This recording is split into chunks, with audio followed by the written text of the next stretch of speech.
पुणे जिल्हा परिषदने आयोजित केलेल्या यशवंतराव चव्हाण कला क्रीडा महोत्सव 2024 ते 25 अंतर्गत नुकतेच राजगुरुनगर येथे जिल्हास्तरीय स्पर्धेचे आयोजन करण्यात आले होते। जिल्हा परिषद प्राथमिक शाळा केसनंदे यांनी 6 स्पर्धेमध्ये सहभाग घेतला होता।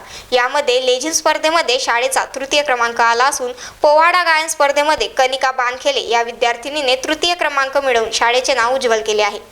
यापुढील काळातही विविध स्पर्धेमध्ये उज्ज्वल यश मिळवण्याचा निर्धार शाळेचे मुख्याध्यापक सोपान शेलार यांनी व्यक्त केला आहे। नमस्कार, मी मुख्याध्यापक जिल्हा परिषद प्राथमिक शाळा केसनंद तालुका हवेली जिल्हा पुणे। नुकत्याच पुणे जिल्हा परिषदेने यशवंतराव चव्हाण कला क्रीडा महोत्सव 2024-25 या जिल्हास्तरीय स्पर्धा राजगुरुनगर खेड या ठिकाणी दिनांक 10 जानेवारी आणि 11 जानेवारी या 2 दिवशी संपन्न झाल्या। या स्पर्धेमध्ये जिल्हा परिषद प्राथमिक शाळा आम्ही 6 स्पर्धांमध्ये सहभागी झालो। त्यापैकी लेझिम मुली मोठा गट जिल्हा पातळीवरती आम्ही तृतीय क्रमांक आमच्या मुलींनी मिळवला आणि मोठा गट पोवाडा गायन मुली कनिका बानखेले या मुलीने तृतीय क्रमांक मिळवला।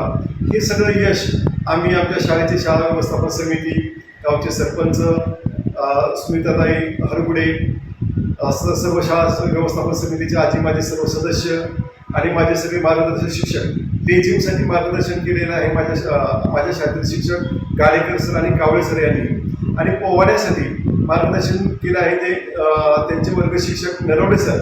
आणि अशा प्रकारे ह्या जिल्हास्तरीय स्पर्धेमध्ये आमच्या शाळेने एक घवघवीत यश संपादन करून एक हवेली तालुक्याचे नाव उज्ज्वल करण्याचा प्रयत्न केला।